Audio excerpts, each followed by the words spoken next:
দেখো আমার মার কাণ্ড। রাত 2টোর সময় যখন মার টয়লেটে যখন ঘুম ভেঙে যায় তখন টয়লেটে যায়, টয়লেট থেকে এসে রান্নাঘরে ঢোকে।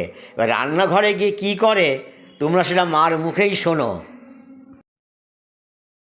কালকে রাতের বেলায় 2টোর সময় রান্নাঘরে গিয়ে কৌটোর মধ্যে কী খুঁজছিলে? আমি হ্যাঁ, কৌটোর মধ্যে রাত 2টোর সময়। আর দুটো তখন বাজে হ্যাঁ বাথরুমে গেলাম তো, হ্যাঁ মুখটা ধুয়ে আমরা খেতে খেতে ভাবলাম যে আমরা বিস্কুট আনে নাকি, হ্যাঁ, তাই একটা বিস্কুট নিয়ে খেলাম, জল খেলাম। রাত 2টোর সময় তাই বলে? হ্যাঁ, রাত 2টোর সময়? তখন কি আর দুটো বাজে? হ্যাঁ, কি জানি, আর খেয়াল নাই অত কয়টা বাজে না বলে।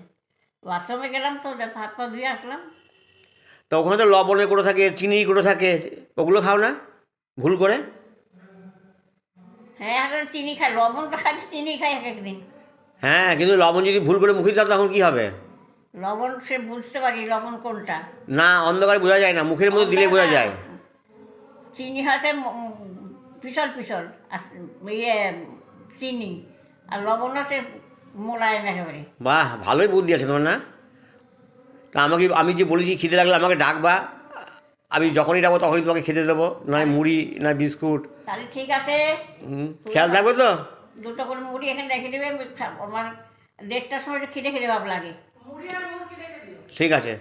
আগে যে আমরা পেট ভরে ভাত খেতে পারতাম, হ্যাঁ। খিদেই লাগতো না, এখন তো অত খেতে পারি না, একটু পরে খিদে লেগে যায়। ঠিক আছে, আজকে রাতের বেলায় একটা বাটির মধ্যে করে মুড়ি আর গুড় মাখিয়ে রেখে দেবো, যখন খিদে লাগবে তখন হ্যাঁ, খেয়ে ঠিক নিবা। আছে। হ্যাঁ, আর কোটোয় হাত দিবা না।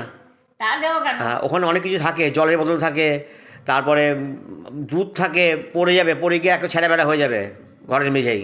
আর দেবো না হাত। হ্যাঁ ঠিক আছে, খেয়াল থাকার জন্য।